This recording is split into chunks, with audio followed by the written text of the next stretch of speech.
मोदी ने कानून ऐसा बनाया है कि हमारे ईमान पर हमला हो रहा है, हमारी मस्जिदों पर हमला हो रहा है, हमारे खानखाहों पर, दरगाहों पर, इमाम बाड़ों पर हमला हो रहा है और हम खामोश नहीं बैठ सकते।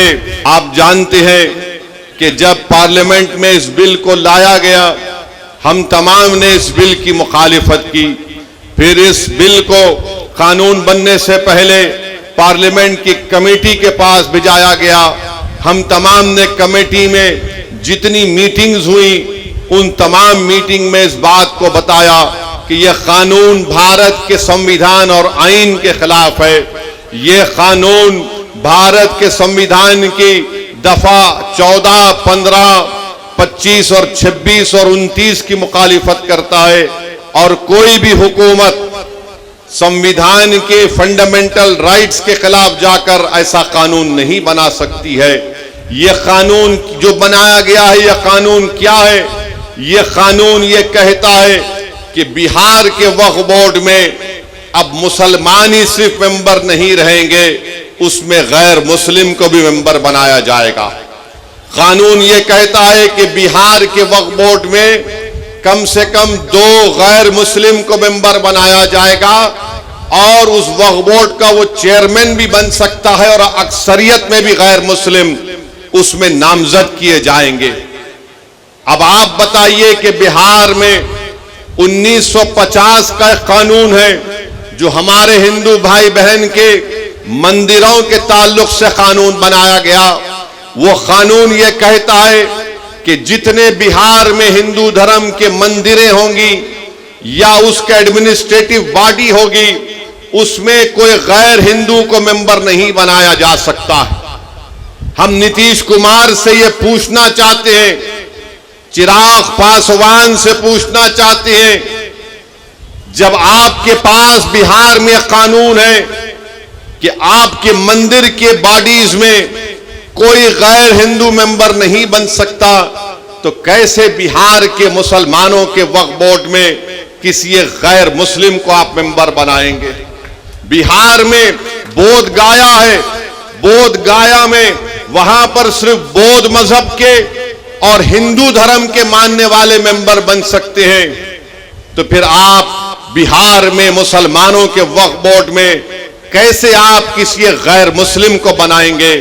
ये कानून बनाना और ये कहना कि गैर मुस्लिम मुसलमानों के वक्फ बोर्ड को चलाएगा, ये हमारे भारत के संविधान की दफा 26 के खिलाफ है। मेरे अजीज दोस्तों और बुजुर्गों, बात यहां तक खत्म नहीं हुई।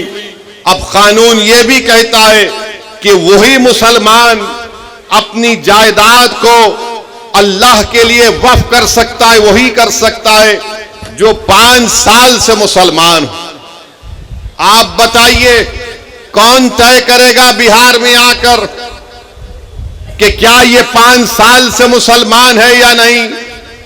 क्या नीतीश कुमार सर्टिफिकेट लिखकर देंगे हमको? क्या चिराग पासवान सर्टिफिकेट लिखकर देंगे कि 5 साल से मुसलमान है? क्या भारत के प्रधानमंत्री लिखकर देंगे सर्टिफिकेट ये 5 साल से मुसलमान है? मेरे अजीज दोस्तों और बुजुर्गों, ये किसी भी धर्म में इस तरह का कानून नहीं है।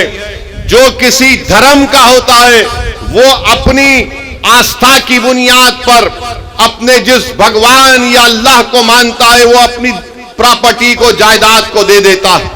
मगर मुसलमानों से कहा जा रहा है कि आपको 5 साल तक आपको ये बता रहा, आप उस 5 साल तक जायदाद नहीं दे सकते। कौन आकर फैसला करेगा? और अगर कोई एक महिला होगी, कोई हमारी बेटी होगी, बहन होगी, तो कौन जाकर उसको पूछेगा? ये इस तरह का कानून बनाया गया है कि 5 साल तक आप अपनी जायदाद को नहीं दे सकेंगे जब तक कि आप ये नहीं बताएंगे कि आप इस्लाम पर अमल कर रहे हैं। क्या मेरी दाढ़ी नरेंद्र मोदी से बड़ी है तो क्या मैं मुसलमान हो गया? क्या अगर कोई हमारी बहन हिजाब पहनी या नहीं पहनी तो मुसलमान होगी या नहीं होगी? यह गलत कानून बनाया गया। तीसरा यह कानून बनाया गया, उस कानून में यह बनाया गया कि अगर झगड़ा गवर्नमेंट की जायदाद में और वक्फ की जायदाद में होगा तो बिहार सरकार अपने एक ओहदेदार को नामजद करेगी और वो ओहदेदार ये फैसला करेगा कि जायदाद सरकार की है या वक्फ की है। अब आप बताइए, अगर सरकार का अफसर होगा वो कभी भी वक्फ बोर्ड के हक में फैसला नहीं करेगा, वो तो नीतीश कुमार और चिराग पासवान और मोदी के हक में फैसला करेगा। वो तो लिख कर दे देगा कि ये जायदाद गवर्नमेंट की है, बिहार वक्फ की नहीं है। इसका उसमें बनाया गया, एक और कानून बनाया गया, उसी में लिखा गया कि 6 महीने के अंदर पूरे जायदादों को पोर्टल पर डालना पड़ेगा। मैं किरेन रिजिजू से पूछना चाहता हूं, कहां है तुम्हारा पोर्टल?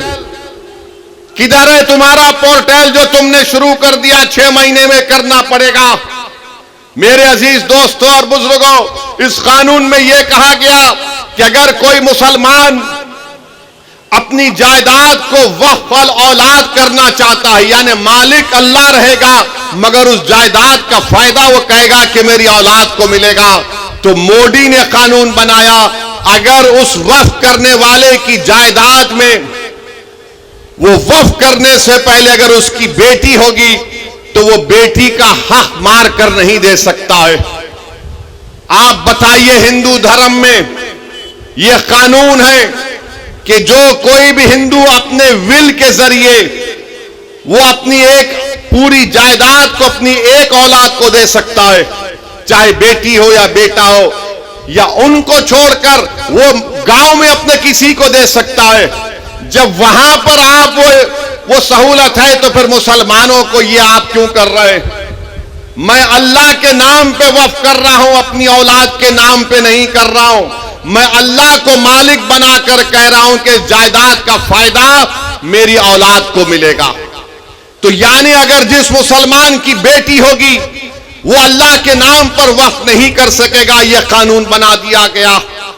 यह कानून यह भी बना दिया गया कि अगर ईदगाह होगी, कब्रस्तान होगा, मस्जिद होगी, दरगाह होगा, खानकाह होगी, इमाम बाड़ा होगा, कोई भी कलेक्टर को जाकर ये कह देगा कि इसको वक्फ की जायदाद रजिस्टर मत करिए, ये मस्जिद नहीं है, ये दरगाह नहीं है, ये खानकाह नहीं है, ये इमाम बाड़ा नहीं है, ये ईदगाह नहीं है, तो कलेक्टर जिस दिन इंक्वायरी ऑर्डर करेगा उस वक्त से वो जायदाद वक्फ नहीं रहेगी। तो कलेक्टर को खाली इंक्वायरी लिखना पड़ेगा, हम अपनी जायदाद से महरूम हो जाएंगे, हम अपनी जायदाद से महरूम हो जाएंगे। और कलेक्टर इंक्वायरी मुकम्मल करने का कोई टाइम नहीं है, कोई वक्त नहीं दिया गया। कलेक्टर सुबह क़यामत तक इंक्वायरी चलते रहेगी मगर हम तो अपनी दरगाह और मस्जिद से महरूम हो जाएंगे। यह कानून बनाया गया। फिर बीजेपी, नीतीश कुमार की पार्टी के लोग, चिराग पासवान के लोग बोलते कि वक्फ की जायदाद पर कब्जा हो गया, वक्फ की जायदाद को लूट लिया गया। अरे भैया, आपने कानून ये बनाया कि जो वक्फ की जायदाद पर नाजायज तौर पर कब्जा करके 12 साल से बैठा हुआ है, मोदी उसको मालिक बना रहे हैं, बल्कि वो मालिक बन चुका है अभी। तो बीजेपी, नीतीश कुमार, चिराग पासवान झूठ बोल रहे हैं, हमसे हमारी जायदादों को छीन रहे हैं। जो हमारी जमीन पर, वक्फ की जमीन पर कब्जा करके बैठा है, वो 12 साल अगर हो गए तो मालिक बन रहा है। वक्फ इवैक्यू प्रॉपर्टी है कि जो लोग भारत को छोड़कर किसी और जगह पर चले गए, उन्होंने कहा कि मैं अपना घर, अपनी जमीन, अपनी खेत वक्फ कर रहा हूं, तो आज मोदी ने कानून बना दिया कि वक्फ इवैक्यू नहीं होगा, ये गवर्नमेंट उसकी मालिक बनेगी और गवर्नमेंट उसकी मालिक बन चुकी है। कानून ये बनाया गया कि अगर आसारे खदीमा के तहत मस्जिद होगी, दरगाह होगी, कोई भी चीज होगी जिसमें इबादत होती है, नमाज होती है, फातिहा होती है, तो मोदी कह रहे हैं कि वक्फ मालिक नहीं होगा, आसारे खदीमा होगा, यानी फिर वक्फ हमसे छीन लिया गया। फिर फिर ये कानून में ये बनाया गया कि अगर कोई ट्रस्ट होगा इस कानून को बनाने से पहले और इस कानून के बनाने के बाद ट्रस्ट होगा तो वक्फ नहीं होगा। तो बताओ तुम कौन सी चीज इसमें रखे हो जिससे मुसलमानों को फायदा होगा। और आपको जानकर तकलीफ होगी कि मोदी ने कानून बनाया जिसकी तायीद चिराग पासवान ने और नीतीश कुमार और चंद्रबाबू नायडू ने की, कुशवाहा साहब ने की। क्या कानून बनाया, अगर कोई वक्फ की जायदाद को धोखे से बेचता है तो पहले उसको सजा थी 2 साल की, बेजमानत नहीं मिलती थी। आज मोदी ने कह दिया प्यारे तू लूट ले वक्फ की जमीन को और 6 महीने की सजा तुझको मिलेगी, 2 साल की नहीं मिलेगी और तुझको जमानत मिल जाएगी। मैं पूछना चाहता हूं नीतीश कुमार से, चिराग पासवान से, चंद्रबाबू नायडू से, कुशवाहा साहब से, कुमारस्वामी साहब से, जयंत चौधरी साहब से, अरे एक चीज तो बताओ जो इससे मुसलमानों को फायदा होगा। आपने कानून बनाया सिर्फ मुसलमानों की जायदादों को लूटने के लिए, हमारी मस्जिदों को छीनने के लिए, हमारी दरगाहों को छीनने के लिए। तो मेरे अजीज दोस्तों और बुजुर्गों, मोदी ने कानून ऐसा बनाया है कि हमारे ईमान पर हमला हो रहा है, हमारी मस्जिदों पर हमला हो रहा है, हमारे खानखाहों पर, दरगाहों पर, इमाम बाड़ों पर हमला हो रहा है और हम खामोश नहीं बैठ सकते। इसीलिए all India Muslim personal law board ने इस बात का ऐलान किया कि मुल्कगीर पैमाने पर हम इस काले कानून के खिलाफ एहतजाज दर्ज करेंगे और एहतजाज हो रहा है, एहतजाजी जलसे हो रहे हैं, आइंदा भी होगा। तो मेरी आप तमाम से ये गुजारिश है कि आप इस एहतजाज में शिरकत करिए। हम उस वक्त तक एहतजाज करेंगे जब तक कि मोदी की हुकूमत इस काले कानून को वापस नहीं ले लेती।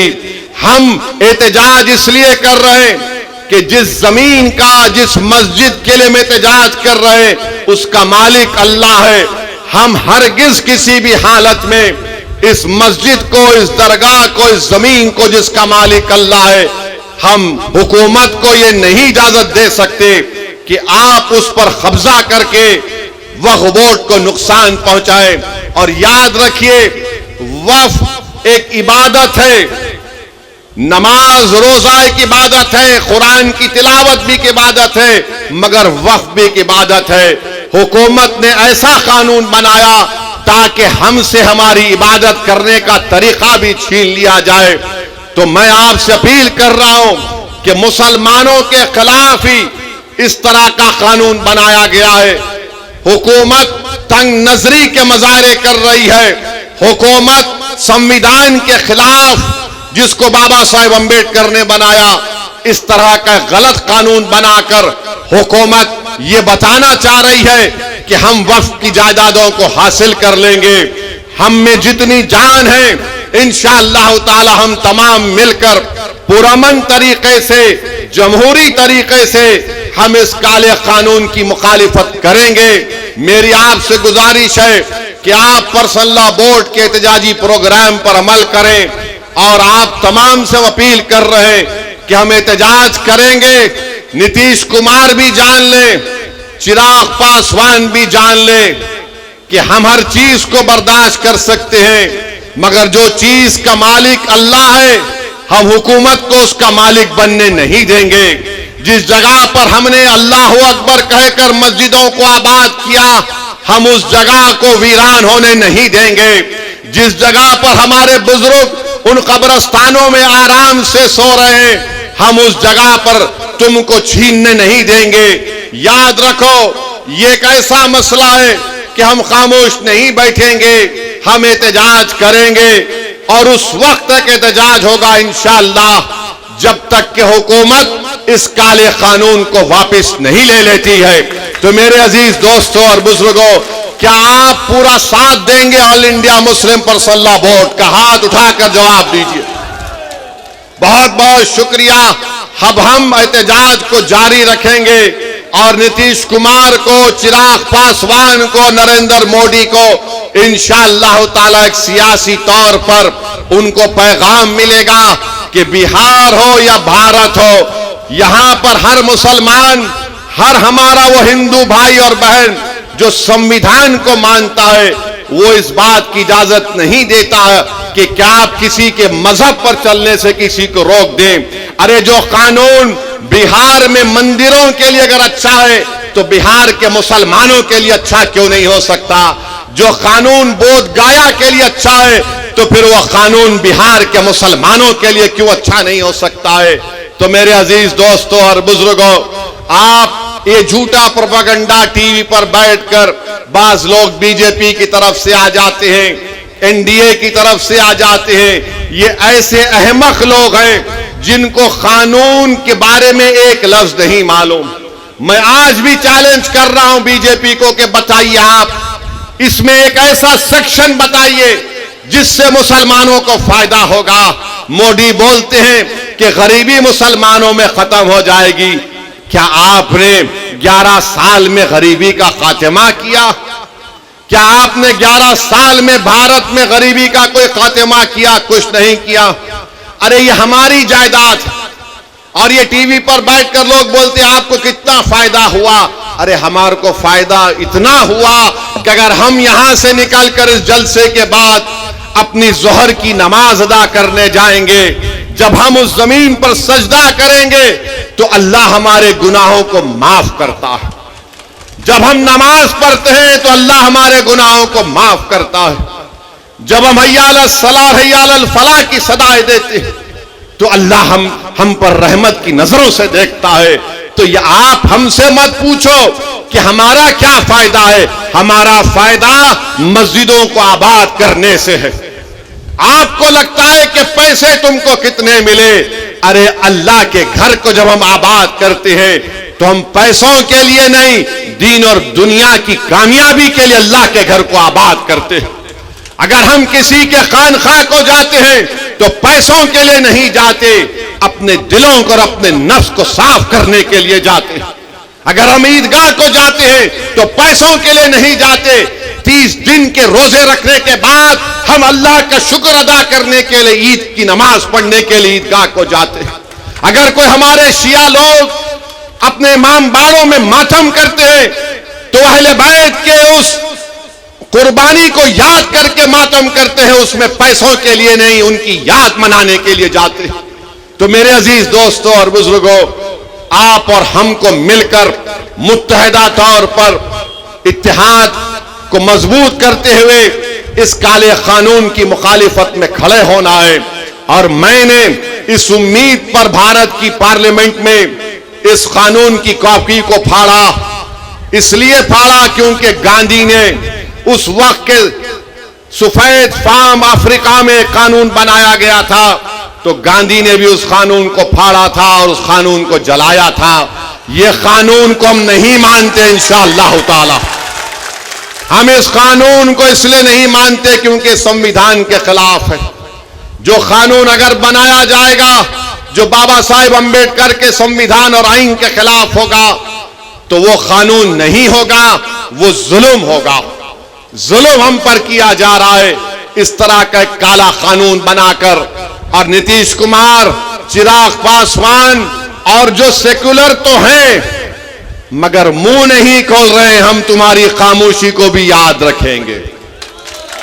जो सेक्युलर तो हैं मगर खुद नहीं कहते, अपने चमचों से बुलवाने लगाते हैं कि तुम बोलो, अगर हम बोलेंगे तो हमको उधर का वोट नहीं मिलेगा। तो हम उनसे कह रहे हैं ये उधर का वोट इधर का वोट नहीं है। तुमको अगर भारत से मोहब्बत है, भारत के संविधान से मोहब्बत है तो तुमको बोलना पड़ेगा। तुम्हारे चमचों के बोलने से कोई फर्क नहीं पड़ता। बोलो, खुलकर बोलो। यह कानून मुसलमानों की मस्जिदें और दरगाहें और खानकाएं छीनने के लिए बनाया गया। मेरे अजीज दोस्तों और बुजुर्गों, हम उम्मीद करते हैं कि इंशाअल्लाह ताला अल्लाह हमारे अल्लाह अपने फजलो करम से इस काले कानून को अल्लाह हुकूमत के जरिए वापस दिलवाएगा।